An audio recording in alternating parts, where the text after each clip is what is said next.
पुराने समय की बात है। रामनगर नाम का एक गांव था। उस गांव के पास एक घना जंगल था, जिसमें राजू नाम का तांत्रिक रहता था। उस तांत्रिक को अपनी तंत्र विद्या पर बहुत ज्यादा घमंड था कि वह जिसे चाहे उसे अपने वश में कर सकता है और जिसे चाहे उसे मार सकता है। गांव वालों को यह बात पता चल गई कि राजू तांत्रिक अपनी तंत्र विद्या का इस्तेमाल करके गांव के युवकों को एक एक करके अपने वश में कर रहा है और कुछ समय बाद ही उन्हें मार देता है। एक दिन रात के समय में गांव के लोगों ने एक टोली बनाई और उस तांत्रिक को मारने के लिए उसके घर की ओर चल दिए। जैसे ही वह सभी लोग उस तांत्रिक के पास पहुंचते हैं तो तांत्रिक उस समय अपनी तंत्र विद्या में लीन होता है और तभी गांव के लोग उसे मिलकर उसकी कुर्सी बांध देते हैं और आग लगा देते हैं। वह तांत्रिक वहां उसी कुर्सी पर तड़प के मर जाता है। गांव वाले सोचते हैं कि अब उन्हें इस तांत्रिक से हमेशा के लिए छुटकारा मिल गया। 4 से 5 साल तो बहुत अच्छे से निकल जाते हैं और गांव में भी सुख शांति का माहौल रहता है। तभी वहां शहर से 3 लड़के आते हैं और वह सोचते हैं कि क्यों ना आज रात जंगल में बिताई जाए।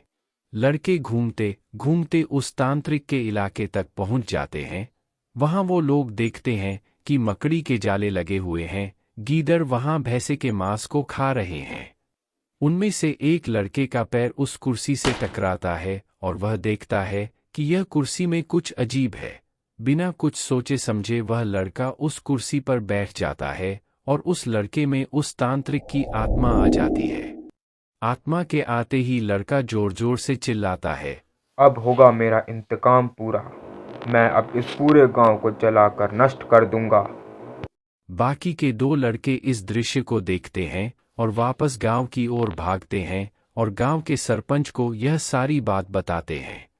सरपंच गुस्से में आकर उन लड़कों की डंडे से पिटाई कर देता है और बोलता है कि तुम्हें किसने बोला उस जंगल में जाने को और उस कुर्सी पर जाकर बैठने को। लड़के माफी मांगते हैं और अपने दोस्त को बचाने की तरकीब पूछते हैं।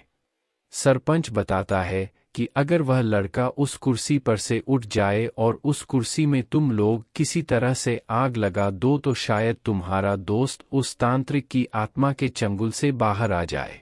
इतनी ही देर में वह लड़का तांत्रिक की कुर्सी के साथ उड़ता हुआ गांव में आ जाता है। दोनों लड़के तभी एक योजना बनाते हैं और उस व्यक्ति को ढूंढते हैं जिसने पहले तांत्रिक की कुर्सी में आग लगाई थी। दोनों लड़के उस आदमी से गुजारिश करते हैं कि वह कुछ समय के लिए तांत्रिक के सामने आ जाएं। वह आदमी मान जाता है और तांत्रिक के सामने आकर खड़ा हो जाता है। जैसे ही तांत्रिक की आत्मा उस आदमी को देखती है, वह कुर्सी से उतर जाती है और मौका मिलते ही तीनों लड़के उस कुर्सी पर मिट्टी का तेल डालते हैं और आग लगा देते हैं, जिससे उनके दोस्त की जान बच जाती है और गांव के लोगों को भी उस तांत्रिक की आत्मा से छुटकारा मिल जाता है। आज हमें ये शिक्षा मिलती है दोस्तों, हमें अपनी विद्या का सही उपयोग करना चाहिए। कोई भी ऐसा काम नहीं करना चाहिए जिससे दूसरों को हानि हो।